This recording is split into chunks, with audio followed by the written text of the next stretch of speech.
சந்திரனும் 27 நட்சத்திரங்களும். புராண வரலாறு இந்து புராணங்களின்படி தட்ச பிரஜாபதி என்பவருக்கு 27 மகள்கள் இருந்தனர்.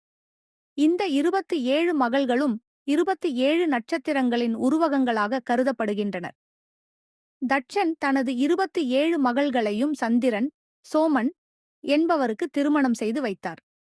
27 நட்சத்திரங்கள் அசுவினி, பரணி, கார்த்திகை, ரோகிணி, மிருகசீரிடம், திருவாதிரை, புனர்பூசம், பூசம், ஆயில்யம், மகம், பூரம், உத்திரம், ஹஸ்தம், சித்திரை, சுவாதி, விசாகம், அனுஷம், கேட்டை, மூலம், பூராடம், உத்திராடம், திருவோணம், அவிட்டம், சதயம், பூரட்டாதி, உத்திரட்டாதி, ரேவதி.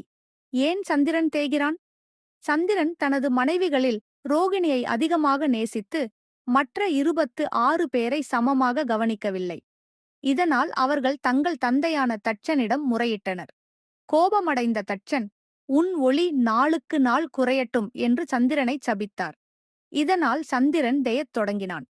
பின்னர் சந்திரன் சோமநாதர் ஜோதிர்லிங்கம் சென்று சிவபெருமானை கடுமையாக வழிபட்டான். சிவபெருமான் தட்சனின் சாபத்தை முழுமையாக நீக்காமல் 15 நாட்கள் தேயவும் அடுத்த 15 நாட்கள் வளரவும் அருள் புரிந்தார் என்று புராணம் கூறுகிறது. அறிவியல் பார்வை. புராணக் கதை ஒரு ஆன்மீக விளக்கம்.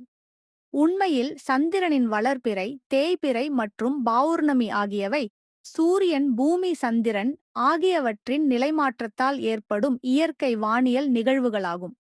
பௌர்ணமி, முழுநிலவு என்பது தனியாக உருவாகும் ஒன்று அல்ல. அது சூரியன், பூமி, சந்திரன் ஆகிய மூன்றின் நிலைமாற்றத்தால் ஏற்படும் ஒரு இயற்கை வானியல் நிகழ்வு. சந்திரன் பூமியை சுமார் 29.5 நாட்களுக்கு ஒருமுறை சுற்றி வருகிறது. பௌர்ணமி நாளில் பூமி, சூரியன் மற்றும் சந்திரன் ஆகியவை கிட்டத்தட்ட ஒரே நேர்கோட்டில் இருக்கும். அப்போது பூமியிலிருந்து பார்க்கும்போது சந்திரனின் சூரிய ஒளிப்படும் பகுதி முழுவதும் நமக்குத் தெரிகிறது. சந்திரன் தானாக ஒளிர்வதில்லை, சூரியனின் ஒளியையே பிரதிபலிக்கிறது. அதனால் அந்த இரவில் சந்திரன் முழுவட்டமாகவும் மிகப் பிரகாசமாகவும் தோன்றுகிறது. இதுவே பௌர்ணமி. இந்து சமய நம்பிக்கையில் பௌர்ணமி நாள் மன அமைதி, தியானம், சிவன், விஷ்ணு, அம்மன் வழிபாடு, சத்யநாராயண பூஜை போன்றவற்றிற்கு மிகவும் புனிதமான நாளாக கருதப்படுகிறது. பல கோவில்களில் சிறப்பு பூஜைகளும் கிரிவலமும் நடைபெறும்.